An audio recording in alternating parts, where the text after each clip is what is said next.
I thought of this feeling many years later during an upper division class on William Faulkner at UCSB. I had to read 10 novels in 10 weeks. That was a heavy class. And as I lay dying, Dewey Dell and Ance, his father, both talk about the land running out of Daryl's eyes. Dewey is obsessed with Daryl's eyes and remarks that they go further than the food and the lamp. Full of the land dug out of his skull and the holes filled with distance beyond the land. She later says that the land runs out of Daryl's eyes. They swim to pinpoints. Ance would seem to concur as he draws the same conclusion about his son Daryl. He's got his eyes full of the land all the time. It's a good feeling. During college, I had a good friend, Ed Beck. I miss him. We had both grown up in Arroyo Grande and moved with our parents to Santa Barbara in around 1968. When we lived in Arroyo Grande, we often spent time hiking and camping in the Oceano Dunes. We both loved to fish. And when we moved to Santa Barbara, we spent lots of time hiking along the San Ynez River from Red Rock, the Red Rock Trailhead, back to the numerous pools and onto Gibraltar Reservoir and Jameson Lake. Now, Jameson Lake is a water source for Santa Barbara and Montecito and is off limits to hikers and fishers. Being in our early 20s and bursting with testosterone, we took this as a challenge and spent many times dodging the caretaker's truck in between tossing our fishing lines into the pool at the base of the reservoir at Jameson Lake. We love this area.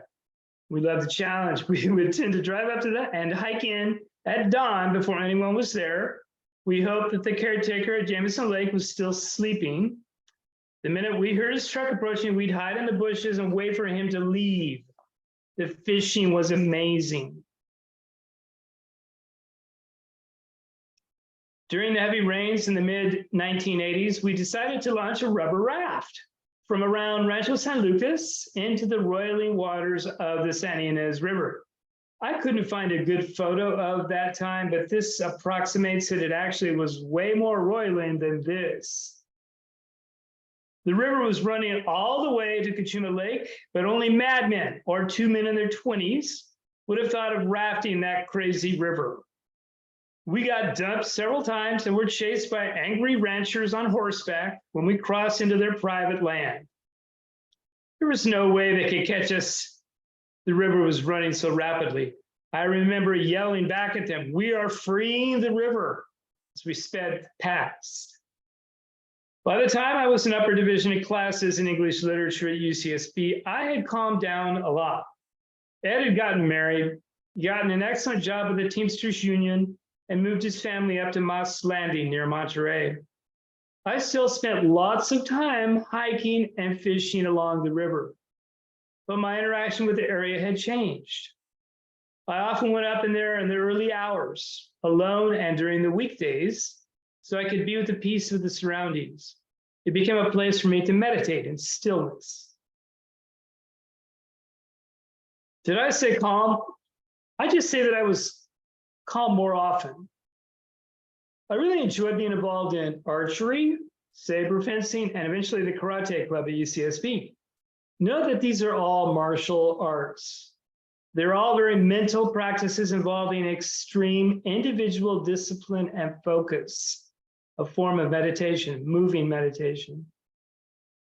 During a session with the teacher in accessing Akashic records, I was told that my strong interest or obsession with martial arts had much to do with the past life in the royal family of a Viking stronghold. Fortunately, I had no stomach for reaving, which is your basic raping and pillaging. Lost my spot here. I had no stomach for reaving and later became a druid priest instead of a warrior. My brother inherited the crown and I inherited peace.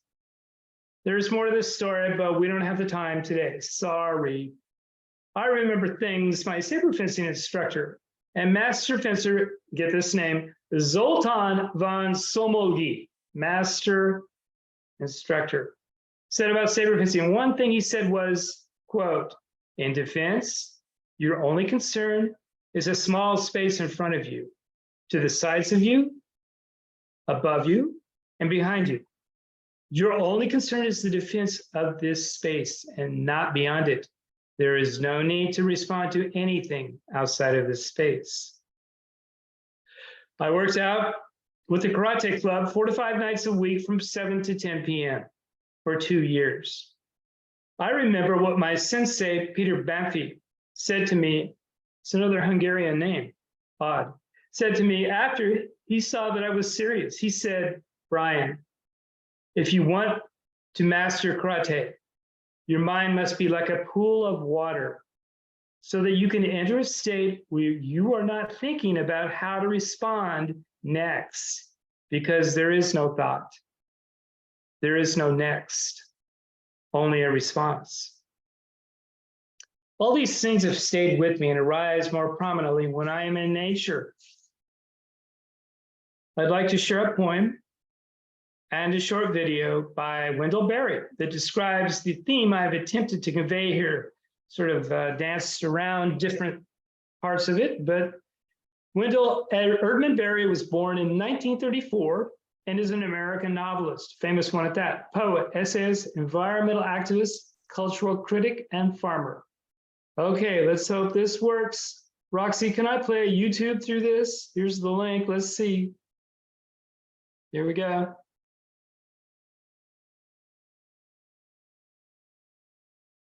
You have shared sound, right?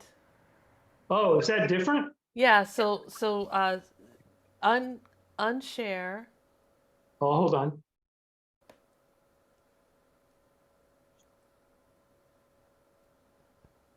And Okay. then share screen again, and when you get into the first choice at the bottom, it'll left, you'll click share sound, and then choose the video. You know, hold on just a minute. Mm-hmm.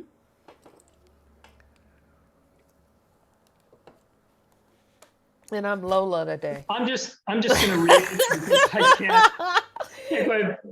The Piece of Wild Things by Wendell Berry. Okay. When despair for the world grows in me, and I wake in the night at the least sound. Is that reverberating? You're hearing it twice? Well, let me mute myself. Oh, okay. Okay, here it is. When despair for the world grows in me, and I wake in the night at the least sound, in fear of what my life and my children's lives may be, I go and lie down where the wood drake rests in his beauty on the water, and the great heron feeds. I come into the peace of wild things, who do not tax their lives with forethought of grief. I come into the presence of still water, and I feel above me the day-blind stars, waiting with their light for a time. I rest in the grace of the world and am free.